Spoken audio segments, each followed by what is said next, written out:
So I got a free moment, and as promised, I'm going to talk to you about the second presidential debate. Here are my thoughts. I don't think Trump did as bad as in the first debate. I really didn't. And in my line of work, I am finally tuned in on when people make progress, and I feel like he did progress. The cards were stacked against him so bad because of the news cycle having just hit on the leaked audio from him being on that bus on Access Hollywood in like 2005, right? So, really, it's like what makes this a loss for Trump really is variables that were outside of his control, other than, saying what he did 12 years in the past.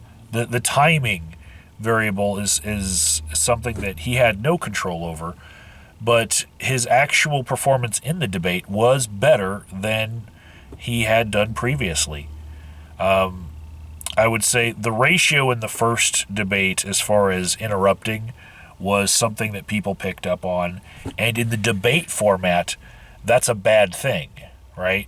Well, in the town hall format of the second presidential debate, it's not so much of a bad thing, and both people were doing it.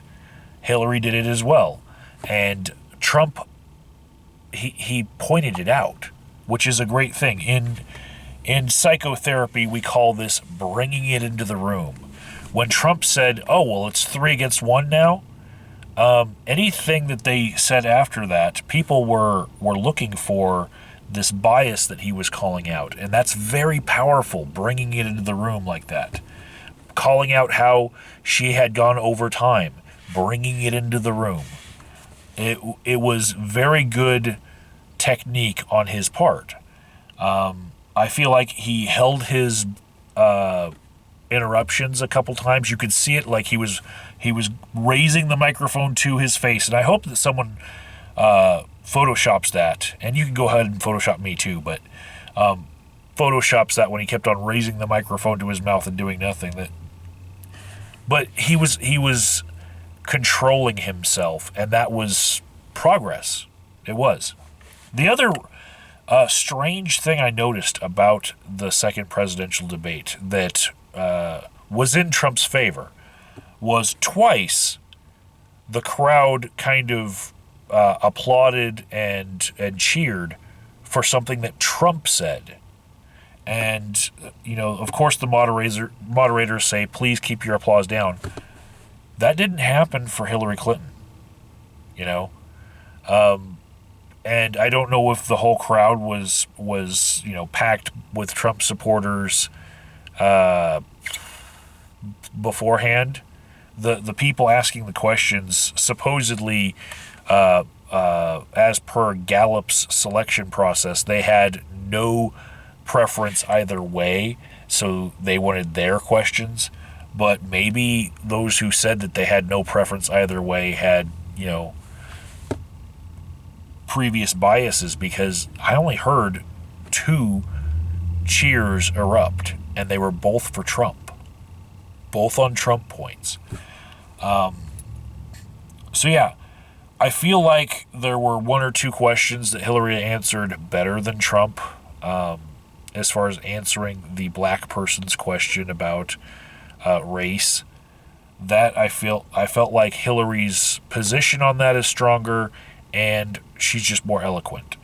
But this was an extreme improvement on Trump's part, and it's sad that that's going to be overshadowed by the timing of the Access Hollywood release of that audio. And in the wake of that, I've been looking at all of the different times that Trump has appeared on the Howard Stern show, where you're supposed to have locker room banter, and holy shit, there are a lot of things that could just pop up here and there and everywhere, as far as timing. Anytime that WikiLeaks wants to come out with anything. If they have another Trump quote that the media hasn't digested fully, that they can just trot out again. Like when he said that once women become 35, it's checkout time. Or when he was asked if it was a conflict of interest if he slept with the contestants, and he said, or for the Miss USA, he said, oh, well, that's something that you think of after the fact. You don't think of whether it's a conflict of interest when it's happening. And I'm like, wow. All of these leaks really are affecting our way of divining who should be president. He's just got such a history of speaking off the cuff with rude, crass remarks that it's really distracting from the issues. That I could see both candidates trying to speak issues in this debate, but I really feel like the loss goes to Trump because of the media cycle in the 24 hours before that. Look at the SNL cold open. I know the SNL is biased, but they, at least in their first skit with Baldwin playing Trump, they at least tried to put some zingers in on Hillary about how she's not really warm or human, but in this vice presidential debate skit that they did, she was basically just seen celebrating in that skit. And so I feel like that really has an influence on politics as well. You guys might not agree with me on that, but I actually feel like SNL helps us decide who our president's going to be, as well as stand-up comics and late-night talk show hosts.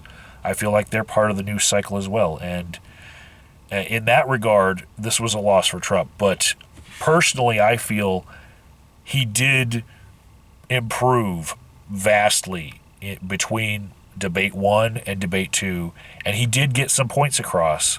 And hopefully we can hear more of those points in the third debate and not have so much of the focus be on just drama.